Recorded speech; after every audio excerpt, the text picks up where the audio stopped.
The distress signal came at the worst possible time. The medical frigate Gentle Dawn was already low on supplies after a long mission to the outer colonies. Chief Medical Officer Thalwyn had just finished her third cup of stimulant tea when the alarm started screaming through the ship. She ran to the bridge, her long blue legs carrying her faster than most species could manage. Thalwyn was an Elorian, a species known throughout the galaxy for their healing abilities.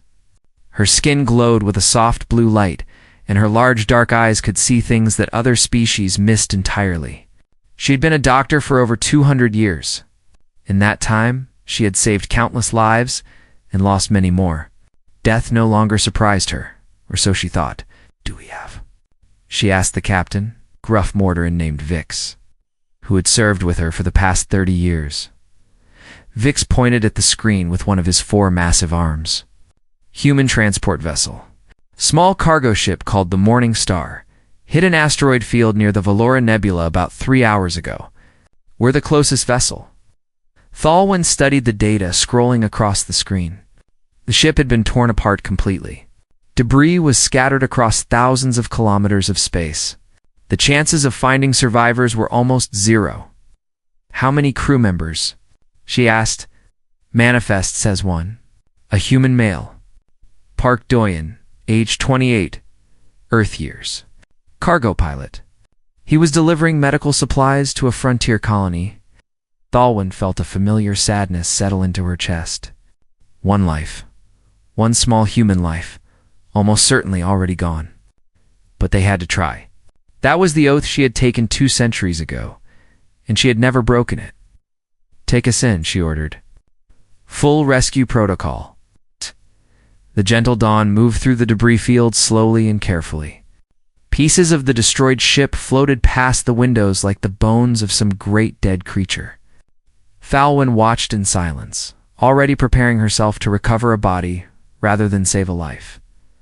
Then her scanner beeped. "I'm getting a reading," she said, her voice sharp with sudden hope. "Life signs. Faint, but present. Bearing 7-7-Mark-4. Vix turned the ship toward the signal. What they found made no sense at all. A human body floated in the void of space. No suit, no helmet. No protection of any kind. Just a man in simple work clothes, drifting among the stars like a piece of forgotten cargo. "It's impossible," Vix growled. "He's been exposed to vacuum for at least 2 hours.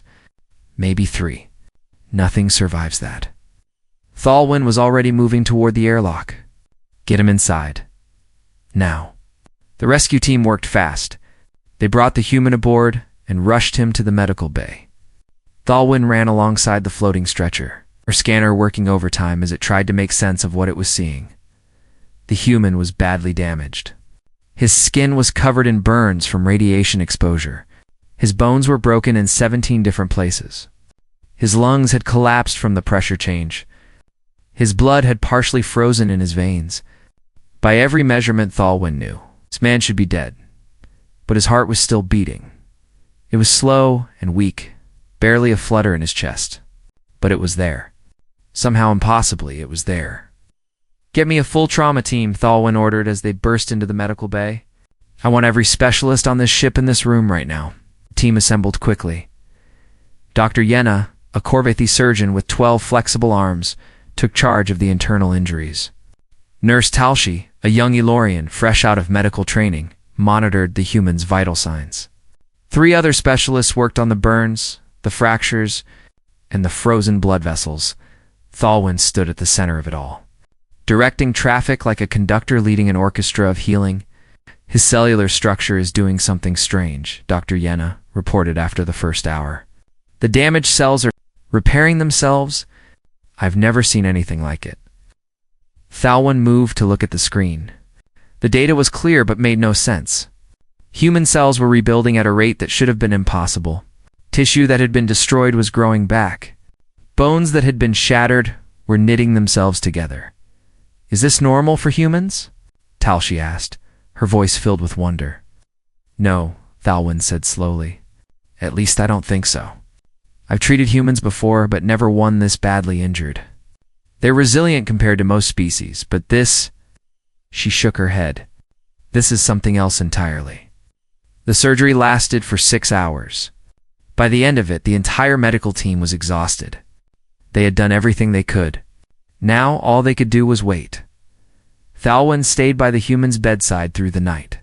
She watched his chest rise and fall with each breath, watched his monitors slowly improve hour by hour. His heart grew stronger. His blood warmed and began flowing normally. His burns faded from angry red to soft pink by morning. He looked like a man who had been in a minor accident, not someone who had been dead in the void of space. Vix came to check on her just after sunrise. Ship time. He stood in the doorway, his massive frame blocking most of the light from the hallway. "Any change?" he asked. "He's healing," Thalwyn said. "Faster than anything I've ever documented. His bones are almost fully repaired. His burns are fading. Even his lungs have regenerated." She looked up at her old friend with confusion in her eyes. "Vixie was dead. I'm certain of it. No oxygen for at least 40 minutes. Complete cellular breakdown from vacuum exposure. He should not be alive," Vix grunted. "Humans are strange creatures. Everyone knows that. This is beyond strange. This is impossible." As if hearing her words, the human stirred. His eyes moved beneath closed lids. His fingers twitched against the white sheets of the medical bed. Then his eyes opened.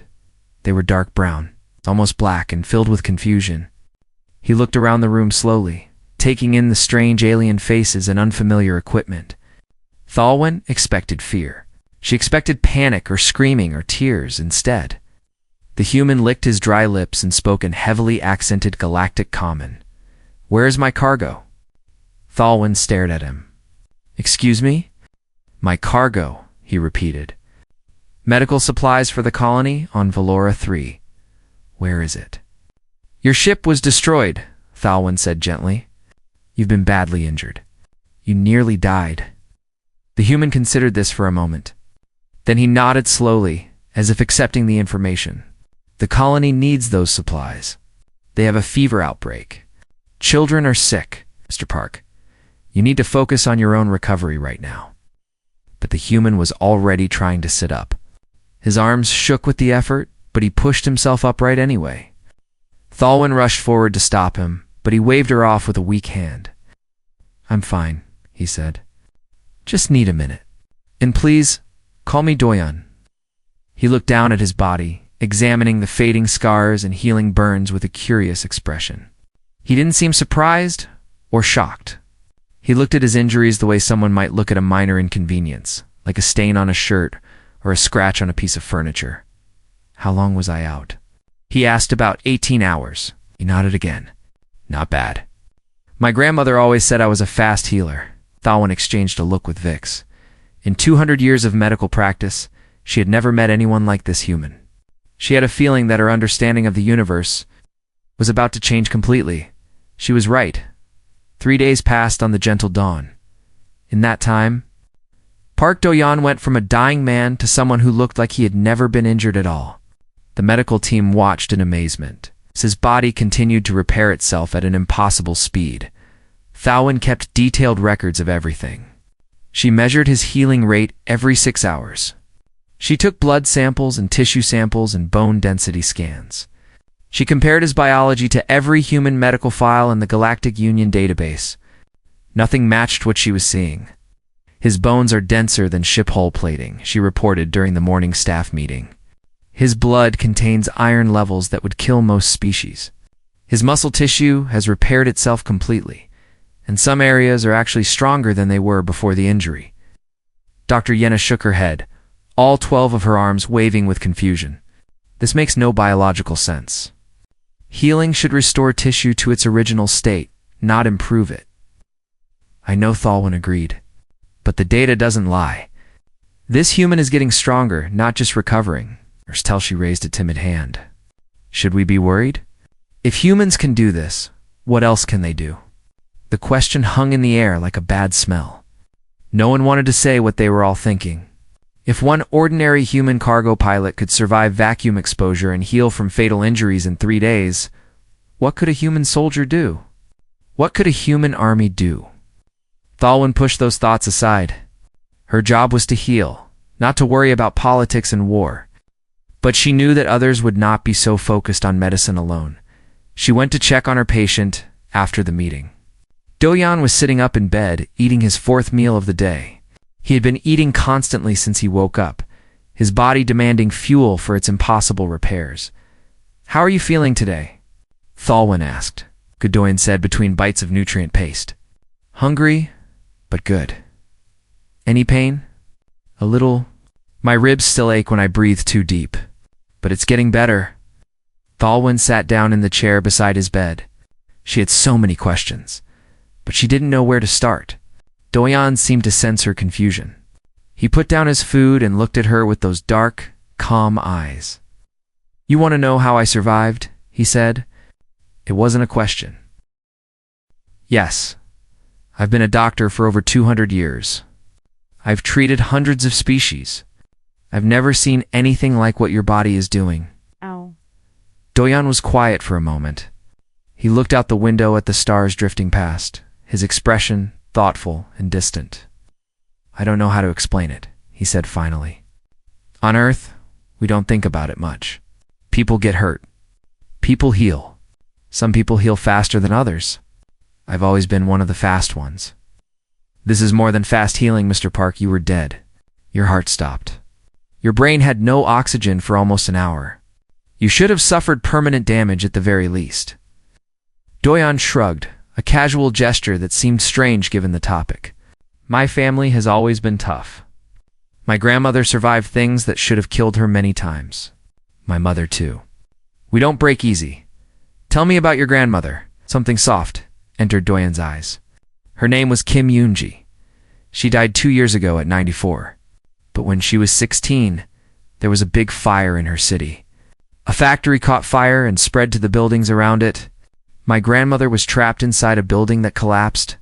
She had burns over most of her body. Smoke filled her lungs. A beam fell on her legs and crushed them. Thalwyn listened in silence, her medical mind cataloging the injuries. Any one of them should have been fatal for a young girl. "The rescue workers found her 3 days later," Do-yeon continued. "She was still alive. Barely, but alive. The doctors said she would never walk again. They said her lungs were too damaged. They said she would be lucky to live another year." "What happened?" Do-yeon smiled. "She walked out of the hospital 6 months later. She ran her first marathon at 62. She worked in her garden until the week she died." His smile faded slightly. "She always said that death had tried to take her many times, but she was too stubborn to go." Thalwyn processed this information carefully. Stubbornness was not a medical concept. It could not explain what she had observed in this human's body. "I'd like to run some more tests," she said. "With your permission, of course. But can I ask you something first?" "Yes, the colony on Valora 3. The children with fever. Has anyone else been sent to help them?" Thalwyn felt a strange warmth in her chest. This human had nearly died. He had been through unimaginable trauma, and his first concern was still for strangers he had never met. "I sent a message to Union Command," she assured him. "Another ship is bringing supplies. The children will be fine." Do-yeon relaxed visibly. "Good. That's good." The tests continued for the next 2 days. Thalwyn examined every part of Do-yeon's biology. She scanned his bones and muscles and organs. She studied his blood and his cells and his DNA. She compared everything to the standard human baseline in the medical database. The differences were subtle, but significant. Do-yeon's bones contained more calcium and iron than normal. His muscles had more fast-twitch fibers. His immune system was more aggressive. His cells divided faster and more accurately. Each difference was small on its own, but together they added up to something remarkable. "You're not superhuman," Thalwyn concluded during one of their discussions. "You're just more human. Like someone took all the best traits of your species and turned them up slightly. Is that bad?" Do-yeon asked. "Oh no, it's fascinating. But it makes me wonder about the rest of your species. Are all humans like this?" Do-yeon thought about the question. "I think every human is different. Some heal faster. Some are stronger. Some can handle more pain. But we all have something. Some spark that keeps us going when we should stop. Where does it come from? I don't know. Earth, maybe. Our planet is not an easy place to live. Everything there wants to kill you. The animals, the weather, the diseases, even the plants sometimes. We had to be tough to survive. Thalwyn had read about Earth in the Galactic Union files. It was classified as a Class 12 death world, a planet so dangerous that colonization was forbidden. The fact that humans had evolved there, had thrived there, suddenly made more sense. My people come from a gentle world, Thalwyn said quietly. Warm oceans, soft breezes, plenty of food. We never had to fight to survive. We developed our healing abilities because we valued peace and life above all else. That sounds nice, Do-Yeon said. It is. But it also means we're fragile. A fall that would bruise a human would break my bones. An illness that you might fight off in a week could kill me in days. She paused. I think I understand now why the galaxy is nervous about humans. Do-Yeon frowned. Nervous? Why? Because you're built for survival in ways we can't even imagine. Because you come from a world that tried to kill you every day, and you didn't just survive. You became stronger. You adapted. You thrived. She met his eyes. And now you're spreading across the galaxy, bringing that strength with you. Do-Yeon was silent for a long moment. When he spoke, his voice was soft but firm.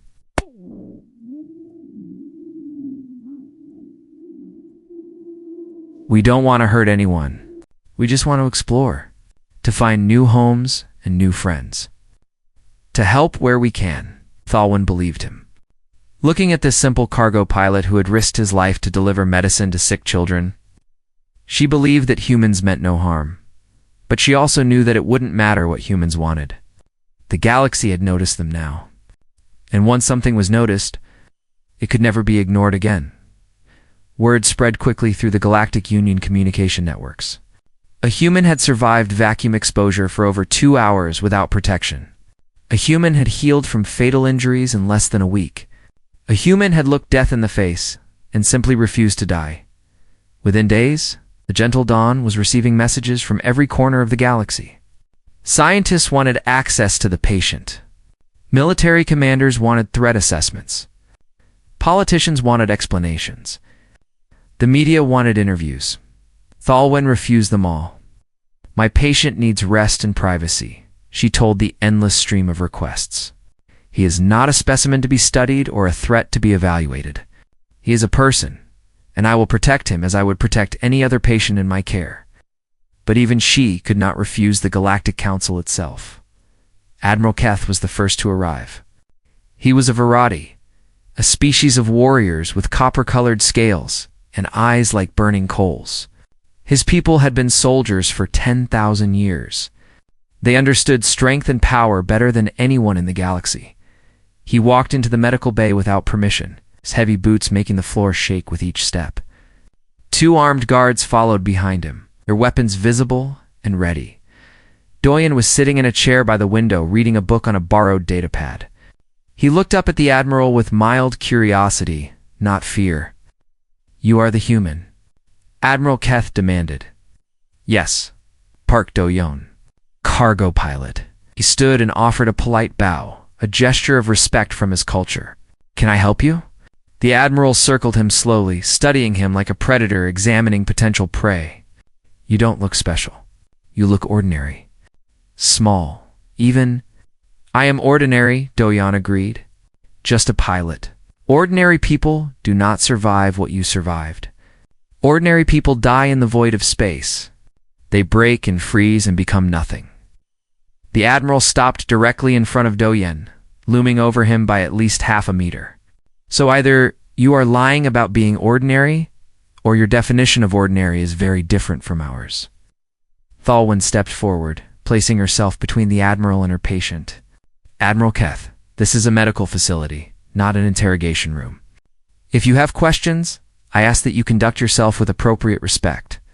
The Admiral's eyes flicked to her, then back to Do-Yeon. After a long moment, he stepped back and sat down in one of the visitor chairs. His guards remained standing, their hands never far from their weapons.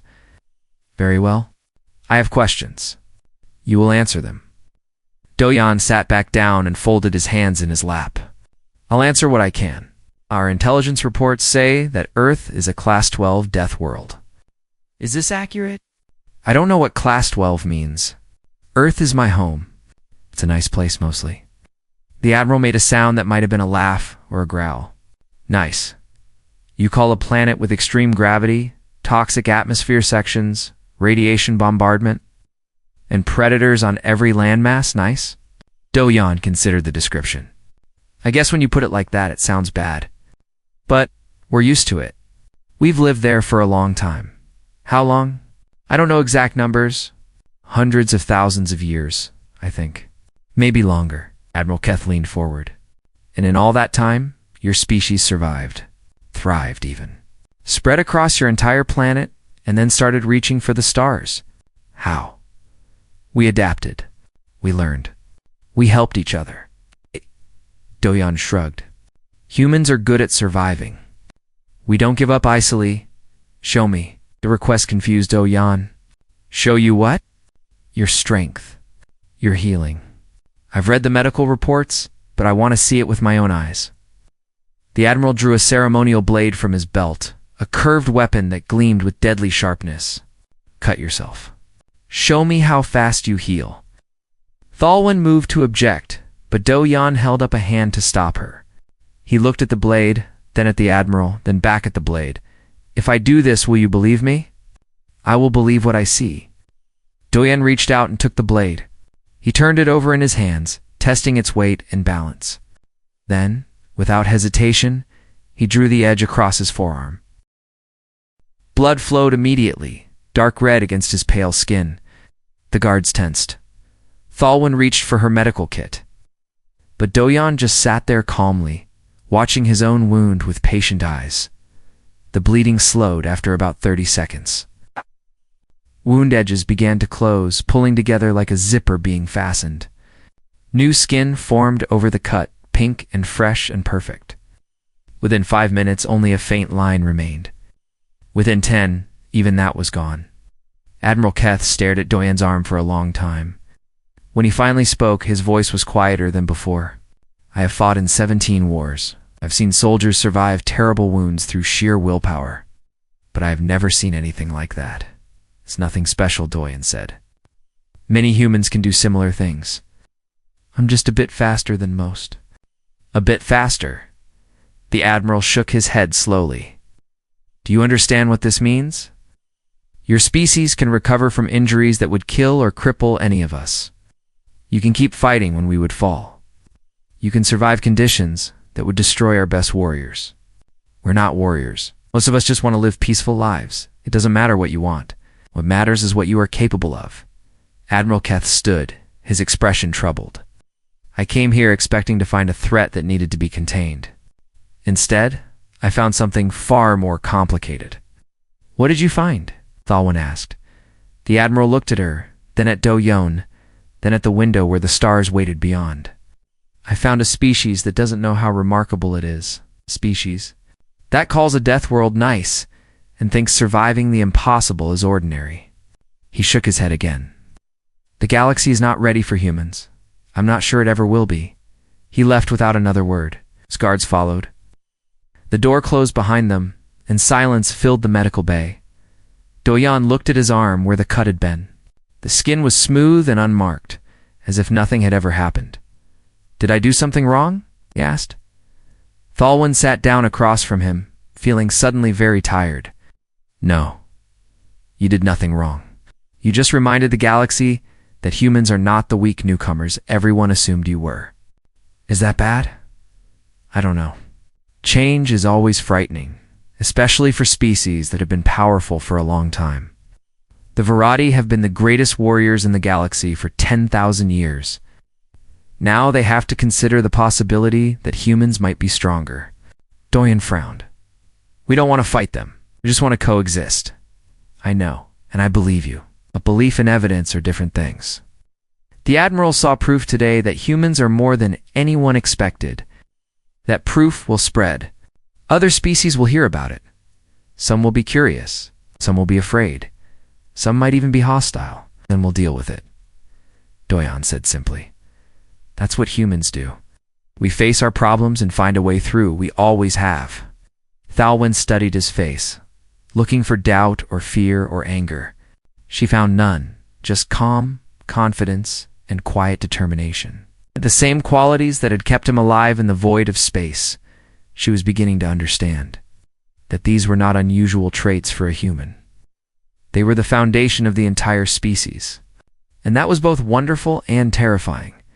The Galactic Council demanded a formal hearing.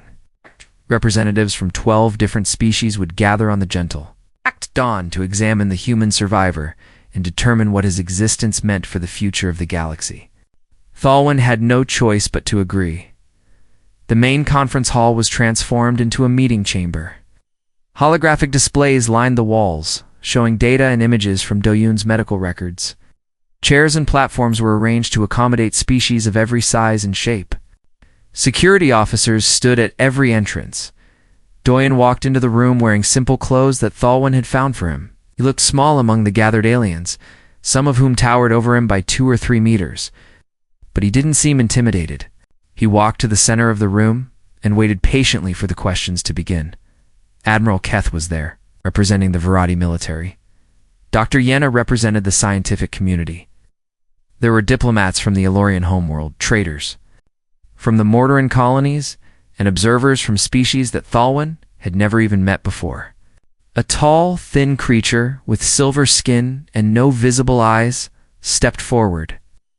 This was Ambassador Trell, the senior representative of the Galactic Council. She had been a diplomat for over 500 years. "Park Doyon of Earth," she said, her voice like wind through metal pipes. "You have been brought before this council to answer questions about your species and your capabilities. Do you understand?" "Yes," Doyon said. "We have reviewed your medical records. We have spoken with your doctors. We've analyzed every piece of data available." Ambassador Trell paused. "We find ourselves unable to explain what you are. I'm just a person. You survived conditions that should have killed any known organism. Your body repaired itself from injuries that would have been permanent for any other species. You remained conscious through pain that would have driven our strongest soldiers to madness." The ambassador leaned closer. "This is not normal. This is not natural. This requires explanation." Doyon was quiet for a moment. Then he spoke in a voice that was soft but steady. "I come from a planet that has been trying to kill my species for as long as we have existed. The ground shakes and swallows cities. The sky sends down fire and water and wind. The air carries diseases that can wipe out entire populations. The animals hunt us. The plants poison us. Even the sun burns our skin if we stand in it too long." The council members listened in silence. Some looked skeptical. Some looked fascinated. Some looked afraid. "But we survived," Doyon continued. "Not because we're special, but because we refused to die. Every generation faced new challenges. Every generation found new ways to overcome them. The weak died. The strong lived and had children. And those children were a little bit stronger, a little bit tougher, a little bit harder to kill." He looked around the room at the gathered aliens. "That's what I am. It's the result of 100,000 generations of survivors. My grandmother survived a fire that should have killed her. My mother survived a factory accident that crushed her hand. My great-grandfather survived a war that destroyed his entire village. I carry all of them inside me, their strength, their stubbornness, their refusal to give up." Admiral Keth spoke up from his seat. "You make it sound almost mystical. But we're talking about biology, not philosophy." "They're the same thing," Doyon said. "The body and the mind work together. When I was floating in space, dying, my body didn't give up because my mind wouldn't let it. I kept thinking about the children on Valora 3 who needed those medical supplies. I kept thinking about my grandmother's voice telling me that death was just another obstacle to overcome. I refused to die because I had a reason to live.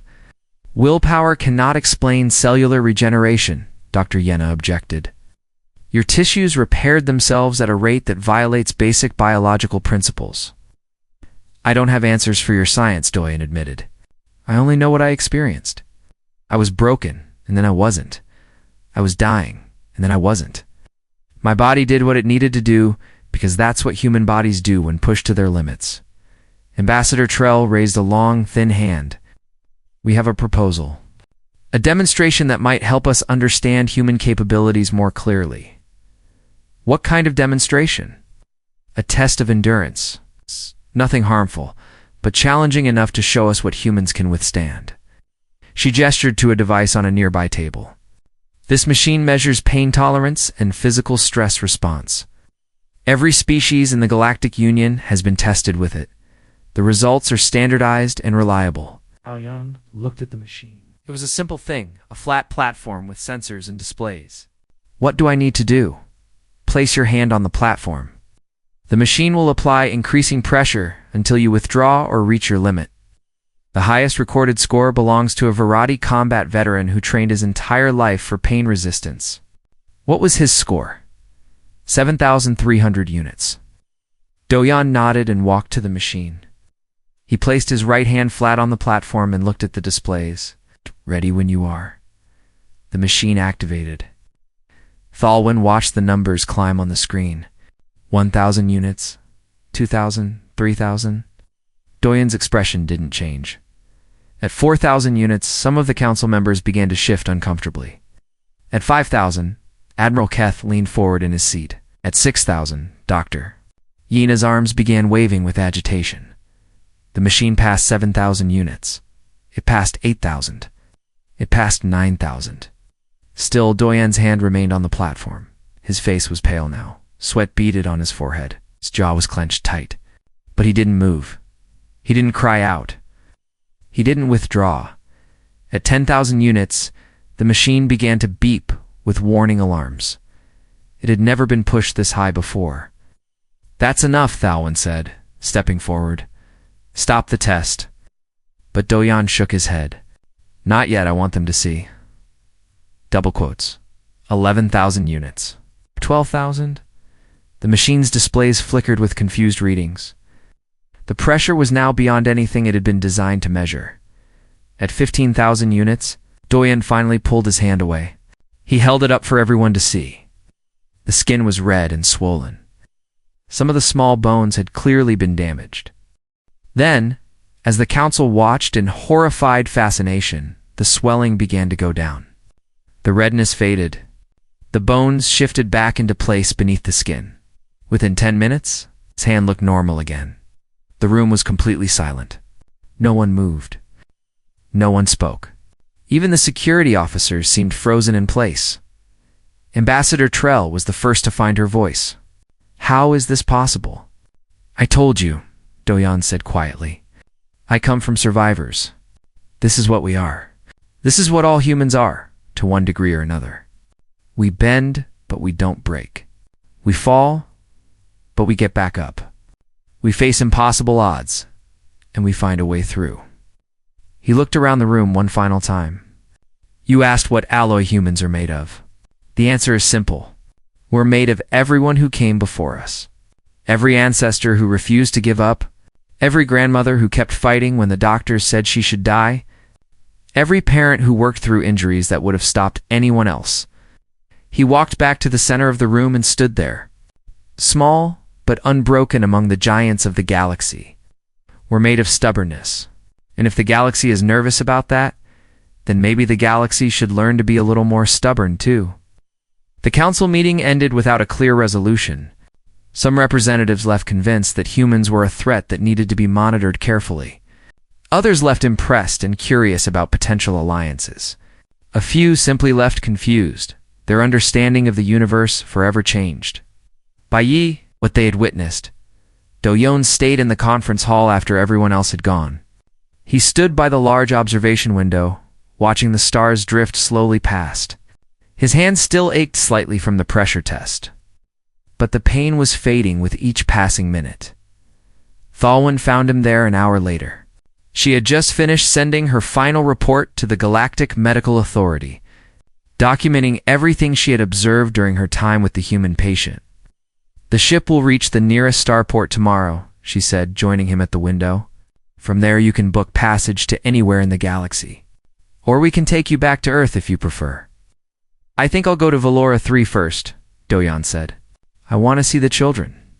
Make sure they're getting better, Thalwyn smiled. Of course, that was his priority. After everything he had been through, after facing the Galactic Council and demonstrating abilities that frightened powerful species, his first thought was still about sick children on a frontier colony. I arranged for extra supplies to be sent to them, she told him. Medicine, food, equipment. They should have everything they need for years. Thank you. That means a lot. They stood in comfortable silence for a while, watching the stars. Thalwyn had treated thousands of patients in her long career. Most of them she forgot within days. But she knew she would remember Park Do-yeon for the rest of her life. Can I ask you something? She said finally. Of course. When you were dying in space, what did you think about? What kept you holding on? Do-yeon reached into his pocket and pulled out a small object. It was a photograph, old and worn, but somehow undamaged by his time in the void. The image showed an elderly woman with silver hair and kind eyes, standing in front of a small house surrounded by flowers. My grandmother, he said. Kim Yoonji. I thought about her, the one who survived the fire. Yes, but also the one who taught me how to grow vegetables, and how to cook rice properly, and how to treat other people with kindness. His voice was soft with memory. She wasn't famous or powerful. She never did anything that would make history books. But she was the strongest person I ever knew, because of her healing ability. No, because of her heart. Do-yeon tucked the photograph back into his pocket carefully. She could have been angry after everything she suffered. She could have been bitter or afraid. But instead, she chose to be kind. She chose to help others. She chose to find joy in small things like flowers and good food and quiet mornings. He turned to look at Thalwyn. That's the real strength of humans.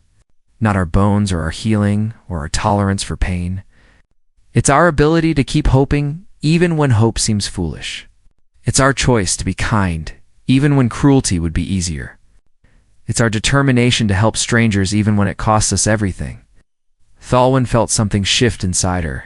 She had spent her whole career focusing on the physical aspects of healing, on repairing damaged tissue and fixing broken bones, but this human was talking about a different kind of healing entirely.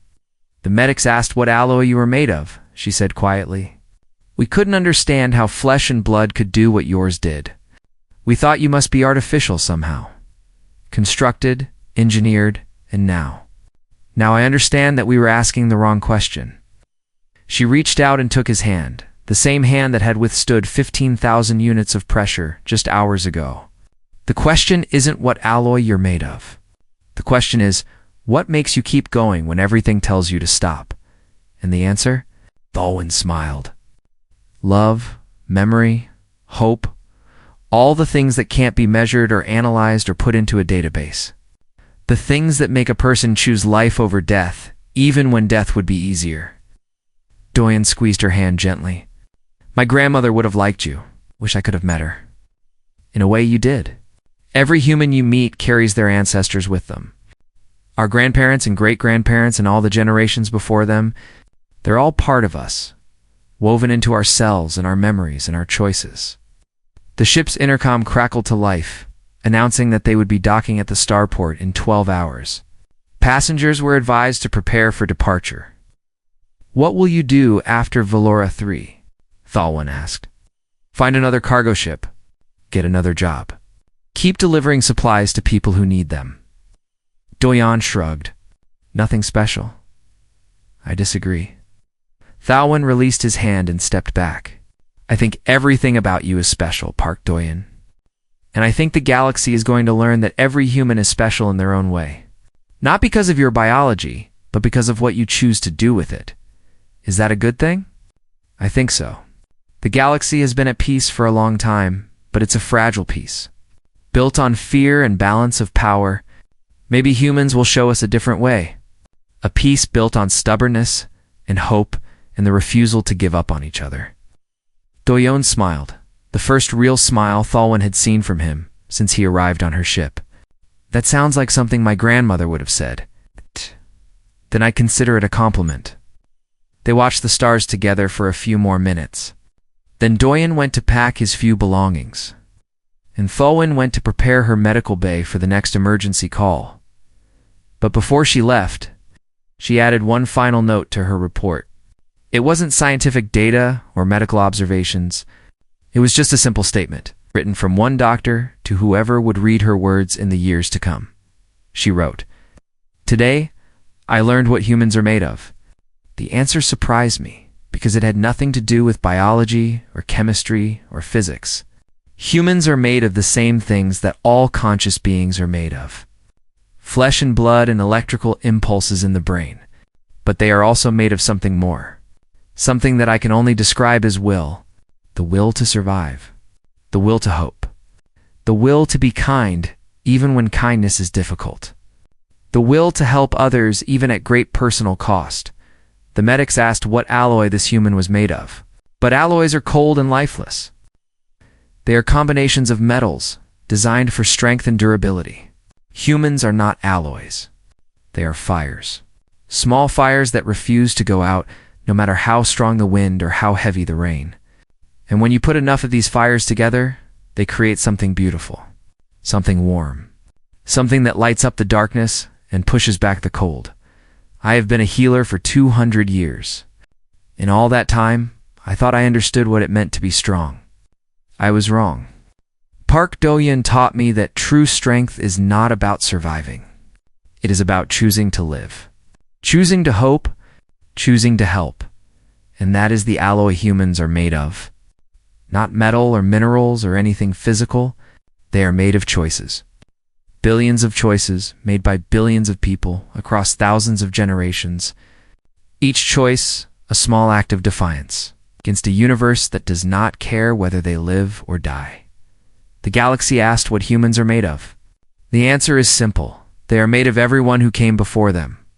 They are made of love, and that is the strongest alloy in the universe, Thalwyn. Saved the report and closed her datapad. Outside the window, the stars continued their endless dance. Somewhere among them, small human cargo. Pilot was preparing to deliver medicine to sick children on a distant world, and the galaxy would never be the same again.